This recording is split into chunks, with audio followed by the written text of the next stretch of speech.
大家好，这部影片是上个月去宜兰头城半日游的时候拍的，后来回到家才发现，拍摄的当下白平衡被调失手了。但是头城真的不错，有好吃的面、好吃的葱油饼，还有临海火车站和渔港咖啡馆。这些好的东西被封存起来，实在是有点可惜。如果大家不介意画面不够完美的话，就来跟我一起逛逛头城吧。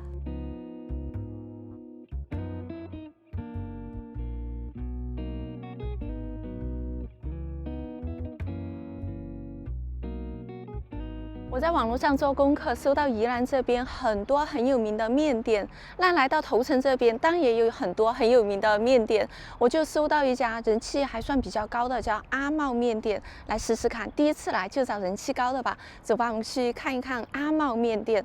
那阿茂面店它就是在这种巷道里面。刚刚我们导航过来，还以为它没有开，它真的是好低调的一家面哦，就在那边。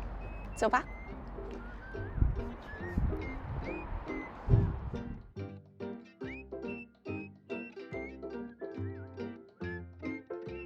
阿茂面店有种像开在自己家门口的店，几张桌子，简单的品相，一个煮面的料理台就开始营业了。老板看我在拍，问我要不要试着自己煮面，我是愿意的，不过怎么捞啊？用网子捞啊？筷子只有一只哦。你也煮不好吃，我不知道啊。不过老板怕我煮不熟，最后还是他来收尾的。好，可以出餐了。除了面之外，还点了汤。我先说说汤好了，他家的汤头都很清澈，细节也处理得很好，特别是瓜仔鸡汤，呈现出一种温润透亮的琥珀色，喝起来咸甜回甘，肉也一点不柴，还很软嫩。他们是手工做的面，面条比较扁，比较宽一点点，然后吃起来软软的，我觉得还蛮好吃的。再说回来，面条这种扁面口感厚实，也更容易抓住味道。味道的话，有一点甜甜咸咸，搅拌后会发现若隐若现的黑色颗粒，这些黑色颗粒就是芝麻，它们不像芝麻酱那样粘人，而是悄悄藏在面条之间，屏息以待。待你咬碎它的时候，微小的香气就爆发了。这一餐我们吃了1850，听到这个金额不要紧张，这是老板的玩笑，喜欢在结账的时候故意多加一个零，也算是老板给客人赠予的身价吧。刚刚我在看里面有一张头城的老地图，头城还蛮大的，然后这边有一些它的老的照片，可是这一栋房子应该是比较危险的危楼啊，它那边写了的。不要靠近，如果倒塌的话，后果自负。吃完面我就去头城老街走了走，老街不长，大约600公尺左右，曾经是车水马龙的货物集散中心。虽然现在没落了，但街上的老建筑和老庙依旧装载着过去繁华过的痕迹。这一栋建筑就是元和城3号，这个是保存的比较完整的一个老的建筑，它以前是做米的，他们是1、2、3这里连过去都是他们家，再往前的话就是福德祠。街的一南一北各有一个土地公庙，据说是为了守住这里的财气。头城老街有别于其他老街的地方在于没有琳琅满目的美食店铺，不过要找吃的也很简单，不远处就是头城很有名的炸弹葱油饼。继续。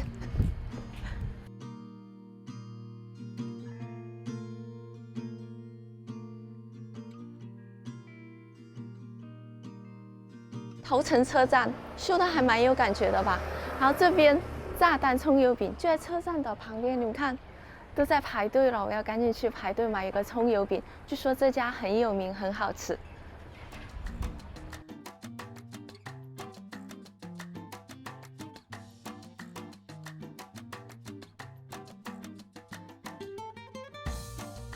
这颗炸弹葱油饼是50块钱，我是加了一颗蛋，所以加10块，60块钱。之前是他们阿公在做，他们阿公赚了钱过后有去捐赠消防车，所以他那个图片上面有一个他阿公和消防车的合影。我觉得他的菜单真的，你看到你不知道真正炸弹葱油饼的菜单在哪里，它其实就是万花丛中，你要去找一下。它的制作方式是老板先把那个面皮擀，然后把它弄开，放到油里面去炸。它的蛋是后来这样加的，再加葱，再放在那个一个滤网上面去把油给它滤干。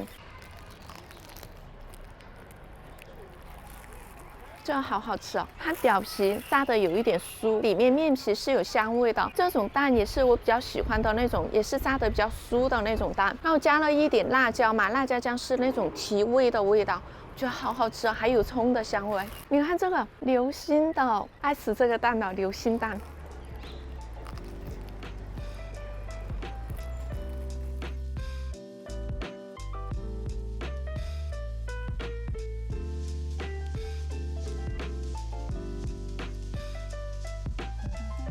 你要加香菜吗？要。要。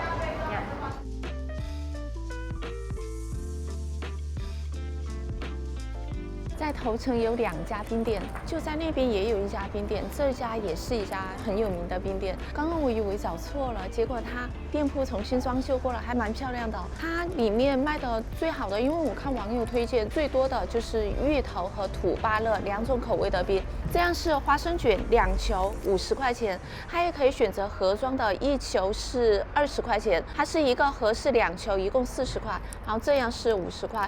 刚刚我有吃一下嘛，我觉得它里面这种花生的香味有点把冰淇淋它本来的那种香味给盖住了，稍微有一点甜。我边走边吃，吃到芭乐冰的时候，成熟的果味带一点点的酸，有种生津止渴的清爽感。这下才知道为什么大家都要推芭乐的味道。我终于吃到这个土芭乐了，这土芭乐味道好特别哦，和香菜特别的搭，很好吃。土芭乐大家一定要点。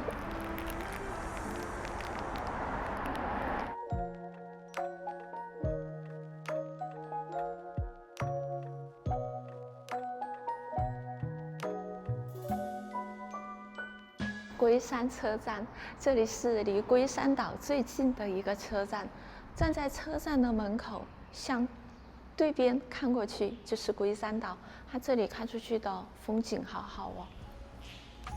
龟山车站并不在龟山境内，之所以命名为龟山车站，是因为它在里程上是离龟山岛直线距离最近的车站。我在地图上看，龟山车站刚好是面临东边，天气好的话，应该也是一个看日出的地方吧。龟山车站的下面就是耿坊渔港，在进入耿坊渔港之前有一个驿站，途经此地是值得停下来喝个东西、看看风景的地方。它这里面有介绍，大概有介绍一下耿坊的前世今生，还有在地的一些小故事。这里面修的还蛮漂亮的。宜兰的由北到南有石城、大里、大溪、耿坊、外澳等5个车站和渔村，这样串联起来就是一个铁路交通的东北角的观光廊道。龟山车站又是离渔港最近的一个点，所以这里有一个说法就是到站即到港。耿坊渔港驿站的后面是火车站和山，前面是渔港和龟山岛，在山海、铁道和港湾之间，也不必急着赶往下一站了。一杯可可拿铁，一个焦糖布丁。可可拿铁，焦糖布丁。我们找的这家是在龟山岛的对面，然后我觉得这里的环境真的很舒服，就像一个，你们知道我很喜欢渔港吗？渔港旁边一个小小的秘境的感觉。它还有2楼哦，它2楼景色看出去也很好看。现在先来吃一下布丁，老板说他们家的甜品非常的有名。他们家的甜品很好吃，我点的是布丁，吃起来很细致又有厚实感，铺垫了一点点的苦甜味，这种苦甜味很内敛又不会腻。不过老板说他最喜欢的是他们家的烤布雷，这次我是吃不下了，那就留着下次再来吃了。那头城的一日游到这里就结束了。我知道很多观众还会说，头城你怎么没去吃那个，没到那边去？我觉得这些就留在下一次的头城旅游吧。那这集影片到这里就结束了哟。头城一日游，希望大家还喜欢的话，一定记得帮我点赞订阅。我们下期再见，拜拜。宜兰的南亚平原的第1大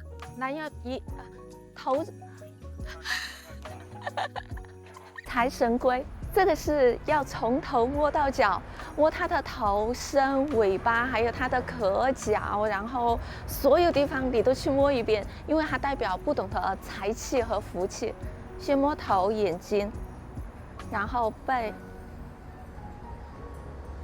尾巴，还有脚，所有的财运都到我身上来了。